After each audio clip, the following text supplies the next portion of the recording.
More movers to watch. Diane King Hall, host of Morning Movers here on Schwab Network, is with me now. And how about we take a look at Levi's news there? Yes, they beat earnings expectations, and it looks like they're holding up really well, even in the face of challenges as it relates to tariffs. They beat on both the top and bottom line. Their guidance looks good as well, Nicole. Adjusted EPS, they reported 22 cents a share, much better than expected. The street was looking for just 13 cents a share, so almost double expectations. Revenue coming in at $1.45 billion. Street was expecting $1.37 billion. They've raised their full year revenue and earnings guidance. So it's not just about even issuing a forecast, it's the fact that they raised their forecast. They're projecting EPS to come in between $1.25 and $1.30. Their prior range they projected between $1.20 to $1.25. A full year revenue they're expecting to grow between 1 and 2%. That's a big shift from what their previous guidance was, where they guided for a decline of between 1 to 2%. Their guidance bakes in a 30% tariff on China, but they only make about 1% of their goods from there, so they don't have a lot of exposure as it relates to China. Now, in a CNBC interview, they do have some exposure to other parts of Asia where there is some tariff exposure there, but it's not a significant number. Some of their sourcing countries are Bangladesh and Indonesia, which there is the threat of higher tariffs from the Trump administration on those countries. So that is a risk now, but they've had strong pricing power. They've been selling a full price merchandise, which is a good sign that they're selling full price without discounting. That's helped offset any headwinds from tariffs, Nicole. They've had strong consumer base in terms of demand. They've had continued momentum there. They've had 3 straight quarters of high single-digit growth here. And keep in mind, 60% of Levi's business is outside of the U.S. So, you know, when you think about that, that gives some buffer to the trade policy impact when you think about tariff risk and any costs that we would have to face here in the U.S., for instance. Gross margin reached a record at 62.6%. Again, you saw fewer promotions, lower product costs, and they also had strength in direct to consumer, Nicole. I'm glad you didn't say that they had strength in jorts. Jean shorts. No. Yes. Well, not those long ones. The Western ones I love. Western is back. Yes. Baggy is back. Y2K, 90s fashions are back. And I'm going to ask you about the analyst calls too. But this is what they say, that there is a high demand. Now, jean shorts, you know, like Daisy Dukes, all of those are super cute. Yes. Shorts, to the knee, no. I agree. I'm not into those, but it's interesting to see, you know, I don't even know if the term is culottes now, because we used to use that term, right? I am showing my age clearly here. But yeah, so you've seen a comeback, and Levi's, benefiting off of just some of the strength in terms of trends here. They are also, though, focusing a lot on direct consumer. Over 50% of their business is DTC, and that drove growth of more than 10% during the quarter. E-commerce is actually also now profitable. You saw women's apparel also up double digits as well. And it's not just about their jeans. They have tops as well. We forget about that because when we think about Levi's, we just think about bottoms.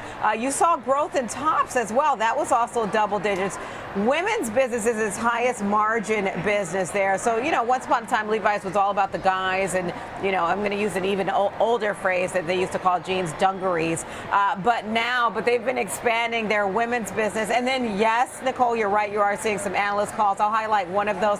JP Morgan Chase increasing their price target to 23 from 18. So they may need to boost it more after this. It's up more than 8% today. Yeah, overweight at Wells Fargo with the $25 target. So that's higher than we are.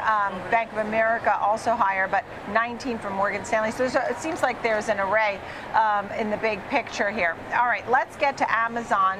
It's the 4-day Prime Day. Yes. It's always a record, I'm sure. Yes. Though I think it started off a little slow because a lot of people, I heard this morning they were using Adobe and all these channel checks, that people were cross-pricing with Walmart and Target, and so sales had been rising across the board because people were finding some deals at the other places too. So how's Amazon doing? I'm one of those people who has been cross-checking to see what else is out there. But so you have some analyst activity around Amazon today. Part of that also has to do with Prime. Morgan Stanley's boosting its price target on Amazon to 300.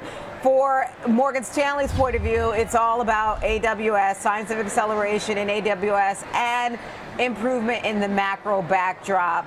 JP Morgan Chase also increasing its price target on Amazon to 255 from 240, excuse me. That was driven by stronger channel checks. Sounds like those similar channel checks to what you're talking about, Nicole, and a more favorable currency outlook. Piper Sandler lifting its price target to 250 from 212. Again, they also point to stronger AWS estimates here, and then longer term margin expectations for Amazon. Morgan Stanley says AWS is positioned to gain market share against Microsoft's Azure, against Google Cloud, and against Oracle. They did the CIO survey. You're familiar with that.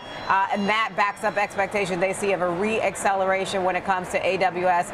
Piper Sandler, they also boost AWS projection, again, based on positive CIO sentiment, Chief Investment Officer sentiment, return to growth they see for cloud as well. And then Piper Sandler also modeling higher gross margins for Amazon. They say that reflects gains for automation. We've heard more about robotics at Amazon, especially when it comes to just moving products and dealing with the warehouses. And Piper Sandler also talks about Prime Day, as you mentioned, Nicole. So they think that's going to boost retail performance and customer engagement because it is twice as long this year. Yeah, without a doubt, and a more manageable tariff backdrop. You've been talking about tariffs a lot coming into all of this. So right now, what an incredible bounce back it's had too, up to over 16% in 3 months. But maybe a final thought on Amazon, then we get to Spotify. So I would say the final thought is I'm seeing more and more analysts become more constructive on Amazon because it has been a laggard within the Mag 7. It's not at the bottom of the list, but it's positive year to date, but it certainly has some significant catch up as it relates to the top of the leaderboard for the Mag 7, the Metas, the Nvidias.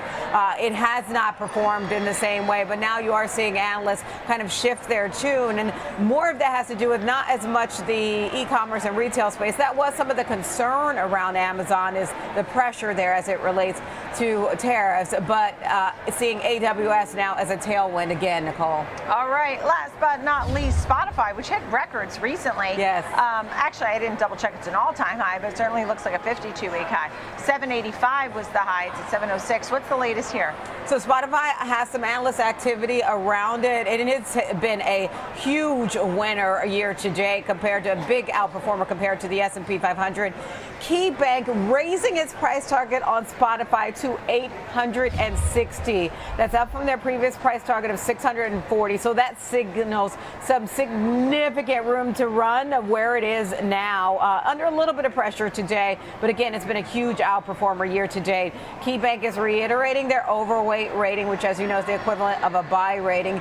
JP Morgan Chase also lifting their target on Spotify. They're lifting it to 780 from 730. They're citing strong positioning within the internet sector. Now, look, there still is some, kind of caveats within the sell side on this. KeyBank says there could be potentially some short-term noise in 2Q because of Forex, social charges, and just seasonal gross margin shifts. So some seasonality of factors that they think could potentially be at play there. But they still recommend buying the dip, and they say their confidence in the longer-term fundamentals for Spotify. All right. Thank you so much. Diane King Hall, it's great to see you. Good news there.